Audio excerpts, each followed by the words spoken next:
Magandang araw mga sangkay, ito na naman ang inyong panaderong waray magbabalik. Sa video ng ito ibabahagi ko sa inyo kung paano tayo nagsisimula sa ating mga gawain at hanggang sa matapos. So bale yung uno ko nga palang minamasa mga sangkay, yung mga tinapay na binabalot kapag luto na. Nang sa ganon, yun din ang una natin maisasalang dahil kailangan muna nating palamigin ng maayos bago natin balutin. Kadalasan naman sa mga ginagawa kong binabalot mga sangkay is yung mga malalaking tinapay. Isa din yan sa inuuna ko sa pagmamasa dahil medyo matagal din siyang paalsahin kasi nga medyo malalaki. At ang pangalawang masa ko niyan mga sangkay is yung mga palamanan yan. Kung mapapansin nyo sa video, yan po yung ating mga pangalawang masa, yung kagaya ng mga pandikoko, ensaymada at kung ano-ano pang mga tagli 5 piso. At pagkatapos ko na yung ating mga palamanan, itong mga ginagamitan ng multipurpose dough, ay isusunod ko dyan yung ating semi-hard bread. Ang semi-hard bread ko nga pala mga sangkay, hindi ko na po gaano pinapalsa.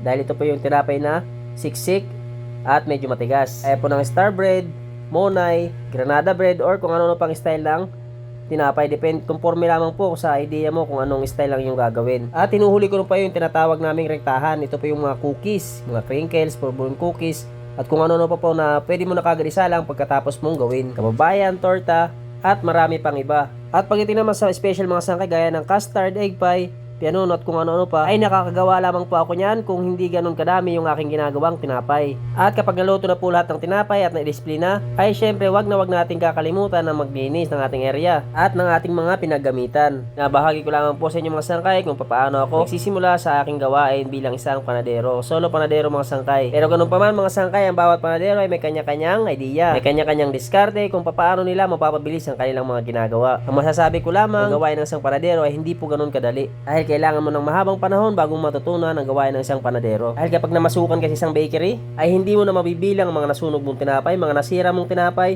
bago ka matutong gumawa ng iba't ibang klaseng tinapay. Kaya sa mga nagtatrabaho ngayon o namamasukan sa isang bakery, kung sakaling wala ka pang alam sa paggawa ng tinapay dahil ako ay tagaluto pa lamang ng mga gawa nilang tinapay, tsagaan mo lang sangkay, diskartehan mo lang kung paano ka makakasingit para makapag-practice sa pagpigura ng mga simpleng tinapay. Kasi diyan ka lang naman muna magsisimula niyan sangkay, sa mga basic lang ng mga figurahin or pormahin. Lahat ng mga baguhan na nagsisimula pa lamang sa bakery magtrabaho ay dyan talaga magsisimula.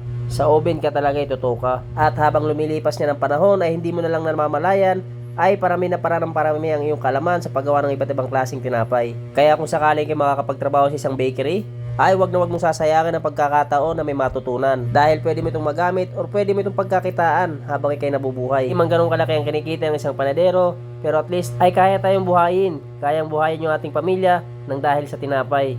Alam mo yung pakiramdam sangkay na papasok ka sa isang trabaho na wala kang kaalam-alam, wala kang experience. Tapos lilisanin mo yung trabaho mo, aalis ka sa trabaho mo na bitbit ang kaalaman. Malawak na kaalaman. Kahit saan ka magpunta, pwede ka nang mabuhay. Pwede mo na pagkakitaan yung kaalaman na natutunan mo. Basta kahit saan ka man magpunta, huwag mong kakalimutan yung makisama ng maayos, magsipag at matyaga sa ginagawa. Dahil walang silbi lahat ng natutunan mo, kaalaman mo, lawak ng experience mo kung hindi mo gagamitin sa tama.